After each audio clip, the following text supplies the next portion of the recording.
بسم اللہ الرحمن الرحیم السلام علیکم ورحمۃ تعالی وبرکاتہ۔ آج کی ہماری ویڈیو دو حصوں پر مشتمل ہے۔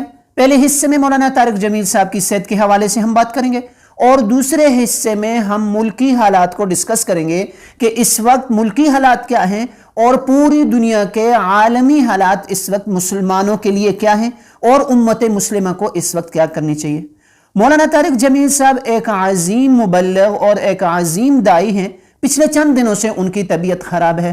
امت مسلمہ سے دعاؤں کی اپیل ہے کہ اللہ پاک مولانا طارق جمیل صاحب کو صحت کاملہ عاجلہ مستمرہ نصیب فرمائے، اور اللہ پاک ان کو دعوت و تبلیغ کے لیے اور اللہ پاک امت مسلمہ کی ہدایت کا ان کو ذریعہ بنائے، اور اللہ پاک ان کا سایہ تادیر ہمارے سروں پر قائم دائم فرمائے، اور اللہ پاک جو یہ حالات ہمارے اوپر آ رہے ہیں اللہ پاک ان کو دور فرما کر امت مسلمہ کو اتفاق و اتحاد نصیب فرمائے، اور اللہ پاک ساری دنیا کے انسانوں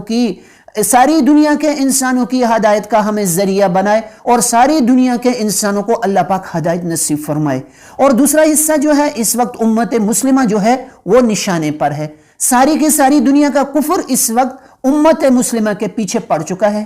اگر اس وقت مسلمانوں نے آپس میں یکجہتی، اتفاق اور اتحاد کو اختیار نہ کیا تو ایک ایک کر کے سب کو توڑ دیا جائے گا۔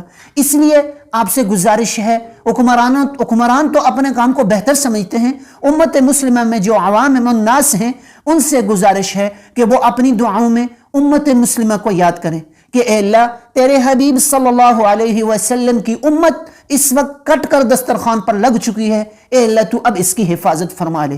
اپنی خاص دعاؤں میں امت مسلمہ کو یاد رکھا کریں، ورنہ ساری کی ساری دنیا کا کفر اس وقت امت مسلمہ کو پیس کر کھا جانے کے در پہ ہے، اور وہ یہ اعلان کرنا چاہتا ہے کہ ساری کی ساری دنیا میں ہمارا سکہ چلے گا، ہماری بادشاہی ہوگی۔ حالات آپ کے سامنے ہیں، ایران اسرائیل حالات آپ کے سامنے ہیں، فلسطین کے حالات آپ کے سامنے ہیں، وہ آپ ماشاءاللہ نیوز چینل پر آپ دیکھتے رہتے ہیں۔ میری یہ گزارشات آج کی ویڈیو کے اندر، میری یہ دو مختصر گزارشات تھی۔ ایک دعا تو علماء دین کے لیے تھی، ایک عالم دین کے لیے تھی، اور امت مسلمہ کے علماء کرام کو اپنی دعاؤں میں یاد کیا کریں تاکہ ہر وقت امت مسلمہ تک حق اور سچ پہنچتا رہے اور امت مسلمہ کی رہنمائی ہوتی رہے۔ اور دوسرا تھا امت مسلمہ کا مسئلہ کہ اس وقت امت مسلمہ ایک جال میں، ایک دائرے میں گہر چکے ہیں اور پھنس چکے ہیں۔ اللہ سے دعا کریں کہ اللہ پاک ہمیں صحیح راستہ دکھائے اور ہماری مدد فرمائے۔ امید ہے یہ مختصر ویڈیو آپ کو پسند آئی ہوگی۔ اگر یہ میرا پیغام آپ کو پسند آیا ہو تو ضرور اس کو دوسرے مسلمانوں کے ساتھ شیئر کریں۔ اللہ پاک آپ کو جزائے خیر عطا فرمائے۔ السلام علیکم ورحمۃ اللہ تعالی وبرکاتہ۔